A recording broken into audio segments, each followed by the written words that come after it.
Welcome. This is the orientation session for the advanced level course, the assessment of refugees and sponsors for private sponsorship.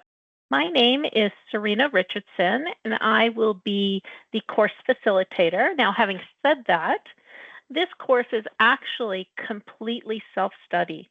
There is a voluntary option for a couple of workshops which will take place on a Saturday, and I'll tell you more about that in a little bit.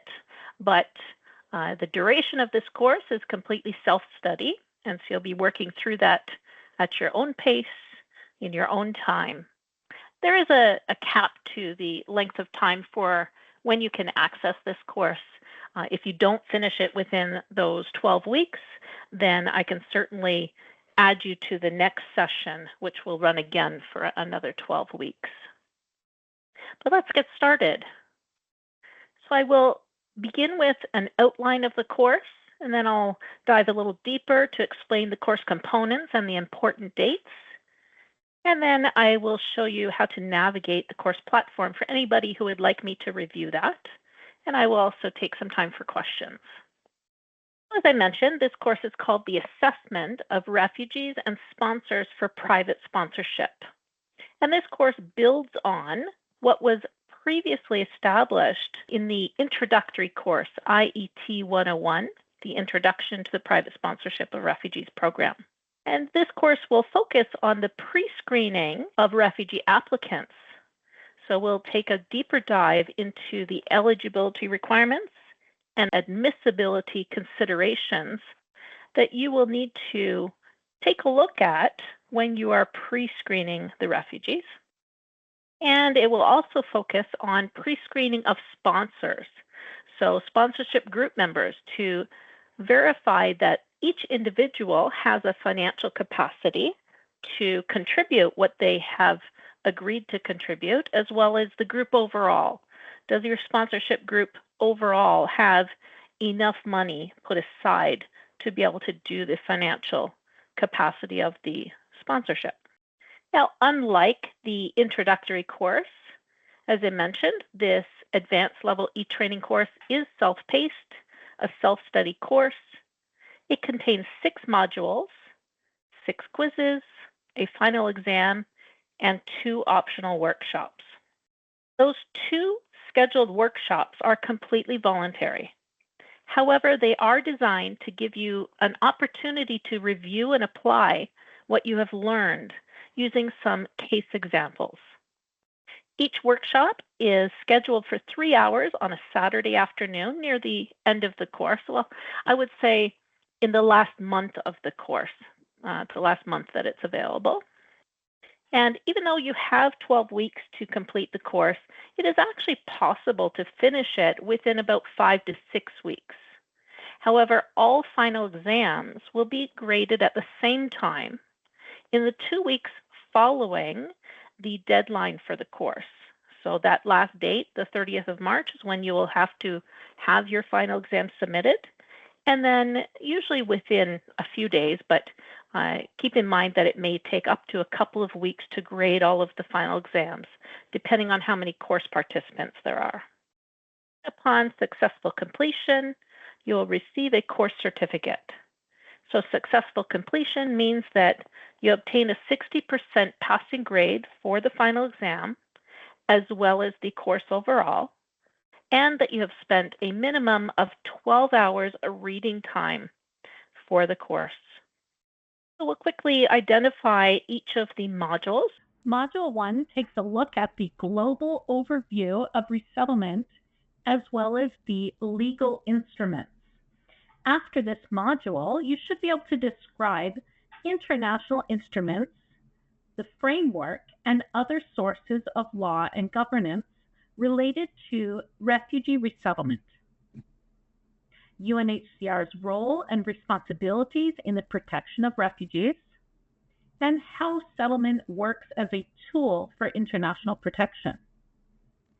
You will also be able to describe Canada's refugee resettlement priorities and the strategic use of resettlement. Module 2 takes a deeper look at the relevance of the Refugee Status Determination Document, also known as the RSD. the UNHCR's role, and the global needs. After this module, you should be able to describe global resettlement needs, refugee status determinations, UNHCR assessment for resettlement, UNHCR referrals to Canadian resettlement programs, and how to engage in LGBTQ2I sponsorships. And in Module 3, we take a look at Canada's refugee protection legal framework and criteria for resettlement. After this module, you should be able to describe the Canadian legal framework for refugee protection, including resettlement of refugees and the sponsorship of refugees, the eligibility criteria for sponsoring refugees, and special consideration for exceptionally vulnerable persons under humanitarian and compassionate consideration or via the ministerial provisions under public policy.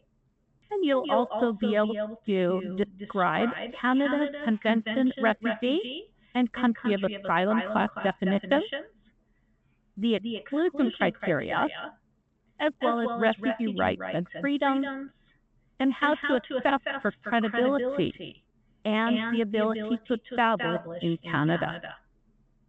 Module 4 takes a closer look at determining if a durable solution exists.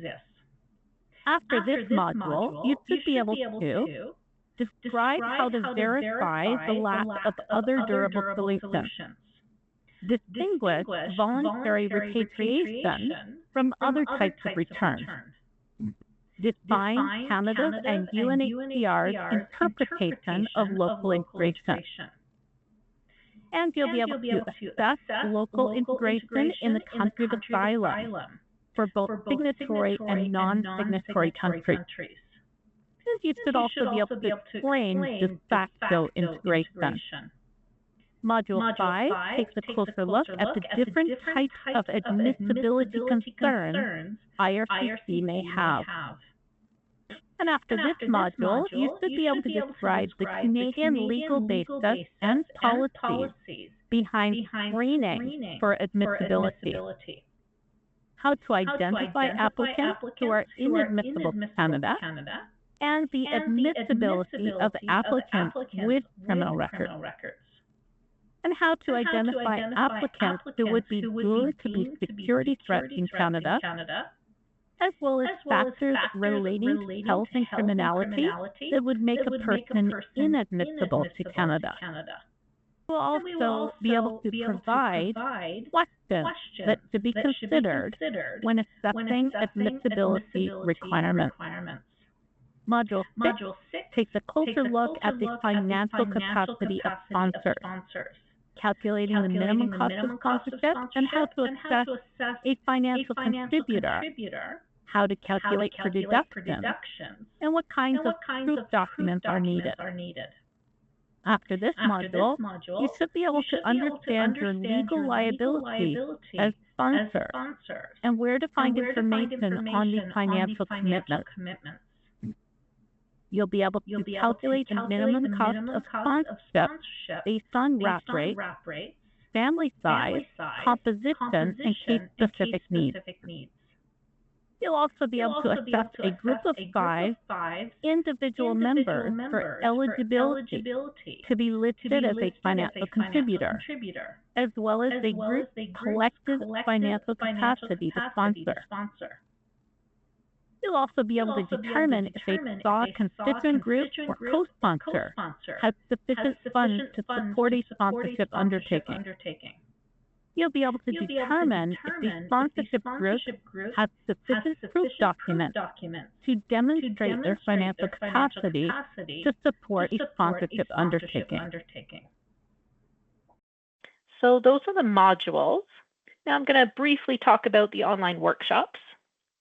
So the first one is scheduled for Saturday, the 1st of March, 2025, and that will be from 1 to 4 p.m. Eastern Standard Time.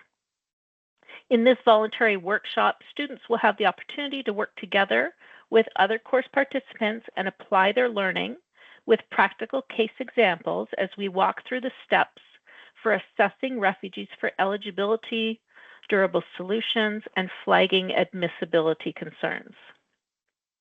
And once you've completed that 3-hour workshop, you will have gained practical experience and will be equipped with useful tools which you can use in preparation for submitting your own potential sponsorships. The second workshop, you will have the opportunity again to work together with other course participants and again apply your learning with practical case examples. But this time we're going to walk through the steps for assessing individual sponsors for their financial capacity to contribute funds to the sponsorship, how to use the minimum support financial calculation tool, and once you have finished the 3-hour workshop, you will have gained practical experience and will be equipped to use the tools. And this will take place on Saturday, the 8th of March, 2025. I will send reminder emails right before we have the workshops, just to remind you. I do need you to register separately for those 2 workshops. And the reason for that is that I can't have you use the exact same link for each of them. They have to be done separately, unfortunately.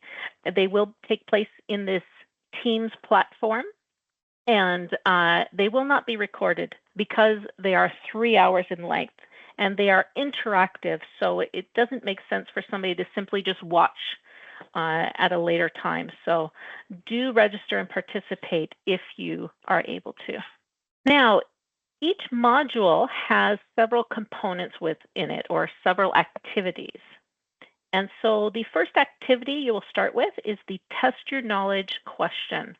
And this is just to give you an idea of what you already know about the module topic. And you'll also, once you've answered that particular question for yourself, you'll be able to go back in every once in a while and see what other students' responses were after you have submitted your own response. And once you have gone through the reading material for that particular module, you will discover what the correct response actually was for that question. And these Test Your Knowledge questions don't actually count for your final grades at all. They don't contain a grade, but they are a required activity to be completed. So it's best if you, before you even go into any of the reading materials, just try and answer the question and see if you actually knew the answer before going into the reading materials. And just like the introductory course, there are going to be books to read, so the weekly reading materials. And just a reminder, you need to spend a minimum of 12 hours overall in the course materials. We had actually updated this course to now include a component on the side that shows you the accumulated reading time of the time that you've spent in the course itself. So that should give you a better idea of how long you've spent on the course so far. So on average, most students spend anywhere from 2 to 4 hours of reading time per module. And so, as I mentioned earlier, it may actually be possible for you to finish this course in as few as 6 weeks, if you prefer to do that. However, as I mentioned, all final exams are going to be graded at the same time, within the 2 weeks following the due dates for the final exam. You'll also find that each module contains some additional resources that you may wish to download. And there is also an Apply Your Learning activity. Now, I'm in the process of moving the Apply Your Learning activities from the reading component into its own activity. So I believe for the first 2 modules, maybe even the first 3, you'll see the Apply Your Learning activity right within the module tile itself.